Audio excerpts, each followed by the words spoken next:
सुप्रभात ओडिशा।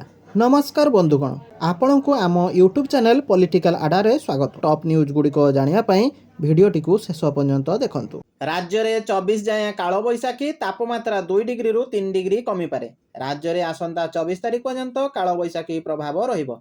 यह प्रभाव में प्रतिदिन राज्यर केतेक अंचल घड़घड़ी सह वर्षा और स्थाने स्थाने पवन होई पारे। अन्य पक्षरे आसंता 24 घंटा पर्यंत राज्य में खरा प्रकोप में विशेष परिवर्तन संभावना नहीं। यापर दिन तापमात्रा 2 रु 3 डिग्री सेल्सियस कमी पारे, जहाँकि परवर्ती 5 दिन पर्यंत अपरिवर्तित रहिबो। भुवनेश्वर पाणीपाग केन्द्र पूर्वानुमान अनुसार पुरी, खर्दा, नयागढ़, गंजाम, गजपति, सोनपुर, बौद्ध, नुआपड़ा, बलांगीर, कलाहांडी, कंधमाल, नवरंगपुर, रायगड़ा, कोरापुट, मालकानगिरी, बालेश्वर, भद्रक, जाजपुर, केन्द्रापड़ा, कटक, जगतसिंहपुर, मयूरभंज, केन्दुझर जिलार गोटे किंबा दुईटी स्थान में हालुकारू मध्यम वर्षा किंबा वज्रपात हेबार आशंका रही। राज्यर अन्य जिलागुड़िक पाग सुखिला रहिबार संभावना रही। कलाहांडी और नवरंगपुर जिलार विभिन्न स्थान में घड़घड़ी सहित झड़ वर्षा हो पारे। कलाहांडी और नवरंगपुर जिलार विभिन्न स्थान में झड़ वर्षा संभावना रही। कंधमाल, रायगड़ा, कोरापुट, गजपति और मालकानगिरी जिलार विभिन्न स्थान में घड़घड़ी सहित झड़ वर्षा आशंका रही। स्थाने स्थाने पवन वेग घंटा प्रति 30 रु 40 किलोमीटर पर्यंत रही पारे। परवर्ती खबर, आज सब्जेक्टिव खाता देखुंट निरीक्षक। सुरुखुरु चली मूल्यांकन। गणशिक्षा मंत्री माध्यमिक शिक्षा परिषद बोर्ड द्वारा परिचालित मैट्रिक परीक्षा खाता देखा आज आरंभ होइछि। राज्यर 51 परीक्षा केन्द्र में प्राय 15,000 शिक्षक खाता देखिए। 5,000 निरीक्षक को नियोजित करा तेबे पूर्वर ओएमआर खाता मूल्यांकन आरंभ होइथिबा बेले आज सब्जेक्टिव खाता देखा जाउछि। परवर्ती खबर, पल्लीरू दिल्ली जाए हेब ओडिशा दिवस। भुवनेश्वर जयदेव भवन में हेब राज्य स्तरीय उत्सव।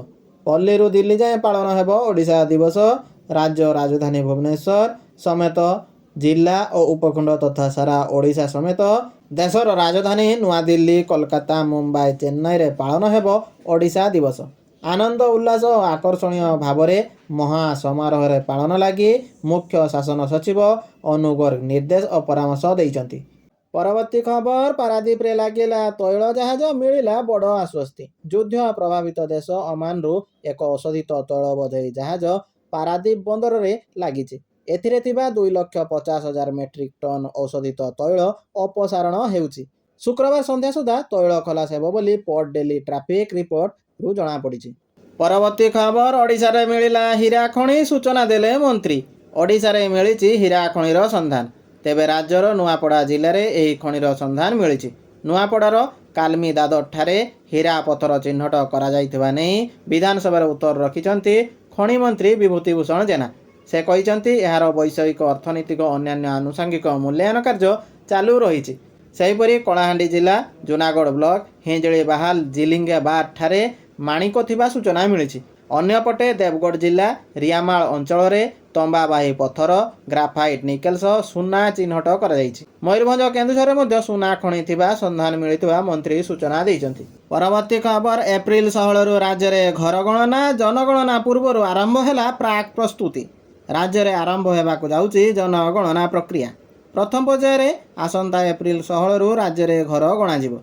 केन्द्र गृह मंत्रणालय अधीनस्थ जनगणना निर्देशालय एवं राजस्व एवं विपर्यय परिचालना विभाग मिलित समन्वय 30टी जिले में जनगणनार प्रथम पर्यायर घर गणना सह गृह तालिका प्रस्तुति हेब।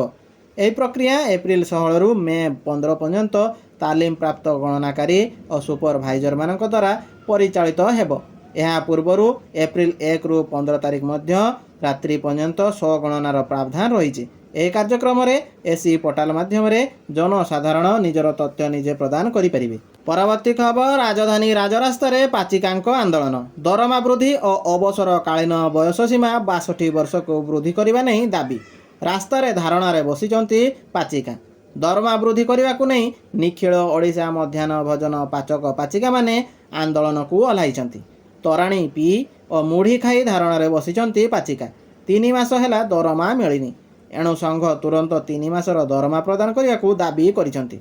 समान काम को समान दरमा देवाकू दाबी करिछि। केवल दरमा वृद्धि नुहे ता सहित अवसरकालीन बयस सीमा को मध्य वृद्धि करने नहीं दाबी करिसंती। अवसरकालीन बयस सीमा 62 वर्ष को वृद्धि कर जाऊ बोली सेमाने दाबी करिसंती। ଏହା ସହିତ ଛଟେଇ ହୋଇଥିବା ପାଚିକାମାନଙ୍କୁ ପୁନଃ ନିଯୁକ୍ତିରେ ରଖିବା, ମାସର ପ୍ରଥମ ସପ୍ତାହରେ ଦରମା ପ୍ରଦାନ, ପୂର୍ବ ସରକାରଙ୍କ ଘୋଷଣା ଅନୁସାରେ ମୃତକାଳୀନ ସହାୟତା ରାଶି 1 ଲକ୍ଷ ଟଙ୍କା ପ୍ରଦାନ ଆଦି ବିଭିନ୍ନ ଦାବିକୁ ନେଇ ରାଜରାସ୍ତାରେ ଶହ ଶହ ପାଚିକା ଧାରଣା ଦେଇଛନ୍ତି। ପରବର୍ତ୍ତୀ ଖବର, ଭାରତର ବଢ଼ିଲା ଟେନସନ୍। ମଧ୍ୟପ୍ରାଚ୍ୟରେ ଚାଲିଥିବା ସଂଘର୍ଷ ଏବେ ସମଗ୍ର ବିଶ୍ୱକୁ ପ୍ରଭାବିତ କରୁଛି। ଇରାନ, ଇସ୍ରାଏଲ ଏବଂ ଆମେରିକା ମଧ୍ୟରେ ଜାରି ରହିଥିବା ଶତ୍ରୁତାର ପ୍ରଭାବ ଭାରତରେ ମଧ୍ୟ ପଡ଼ିବା ଆରମ୍ଭ ହୋଇଛି। କାରଣ ଉପସାଗରୀୟ ରାଷ୍ଟ୍ରଗୁଡ଼ିକରେ ଶକ୍ତି ସମ୍ପର୍କିତ ସୁବିଧା ଉପରେ ଆକ୍ରମଣ ଆରମ୍ଭ ହୋଇଛି। ଏପର୍ଯ୍ୟନ୍ତ ଇରାନ କେବଳ ଆମେରିକୀୟ ସାମରିକ ଘାଟିଗୁଡ଼ିକୁ ଟାର୍ଗେଟ କରୁଥିଲା, କିନ୍ତୁ ଏହା ଏବେ ତେଲ ଏବଂ ଗ୍ୟାସ୍ ଭିତ୍ତିଭୂମି ଉପରେ ଆକ୍ରମଣ ଆରମ୍ଭ କରିଛି। ଯଦି କତାରରେ ଗ୍ୟାସ୍ ଉତ୍ପାଦନ ଦୀର୍ଘ ସମୟ ପାଇଁ ବାଧାପ୍ରାପ୍ତ ହୁଏ, ତେବେ ଭାରତ ଅଧିକ ମୂଲ୍ୟରେ ବିକଳ୍ପ ଉତ୍ସରୁ ଗ୍ୟାସ୍ ସଂଗ୍ରହ କରିବାକୁ ବାଧ୍ୟ ହୋଇପାରେ। ଏହାର ସିଧାସଳଖ ପ୍ରଭାବ ସାଧାରଣ ଜନତାଙ୍କ ଉପରେ ପଡ଼ିପାରେ, କାରଣ ଘରୋଇ ରନ୍ଧନ ଗ୍ୟାସ୍ କିମ୍ବା ଏଲ୍‌ପିଜିର ମୂଲ୍ୟ ବୃଦ୍ଧି ପାଇପାରେ। ପରବର୍ତ୍ତୀ ଖବର, ଏଲ୍‌ପିଜି ସଙ୍କଟ ଭିତରେ ଗ୍ରାହକଙ୍କ ପାଇଁ ଖୁସି ଖବର। ଆବେଦନର 24 ଘଣ୍ଟାରେ ପହଞ୍ଚିବ ନୂଆ କନେକ୍ସନ। ଜାରି ହେଲା ନିର୍ଦ୍ଦେଶ। ରୋଷେଇ ଗ୍ୟାସ୍ ବ୍ୟବହାରକାରୀଙ୍କ ପାଇଁ ଏକ ବଡ଼ ଖବର। କେନ୍ଦ୍ର ପେଟ୍ରୋଲିୟମ ଏବଂ ପ୍ରାକୃତିକ ଗ୍ୟାସ୍ ମନ୍ତ୍ରଣାଳୟ ପକ୍ଷରୁ ଏକ ଗୁରୁତ୍ୱପୂର୍ଣ୍ଣ ନିର୍ଦ୍ଦେଶନାମା ଜାରି କରାଯାଇଛି। ଏଣିକି ଆବେଦନ କରିବାର ମାତ୍ର 24 ଘଣ୍ଟା ମଧ୍ୟରେ ନୂଆ ପାଇପ୍ ପ୍ରାକୃତିକ ଗ୍ୟାସ୍ (ପିଏନ୍‌ଜି) କନେକ୍ସନକୁ ମଞ୍ଜୁରୀ ପ୍ରଦାନ କରାଯିବ। ଦେଶରେ ଗ୍ୟାସ୍ ଯୋଗାଣ ବ୍ୟବସ୍ଥାକୁ ସୁଦୃଢ଼ କରିବା ଏବଂ ଗ୍ରାହକଙ୍କୁ ତୁରନ୍ତ ସେବା ଯୋଗାଇ ଦେବା ଲକ୍ଷ୍ୟରେ ସରକାର ଏହି ପଦକ୍ଷେପ ନେଇଛନ୍ତି।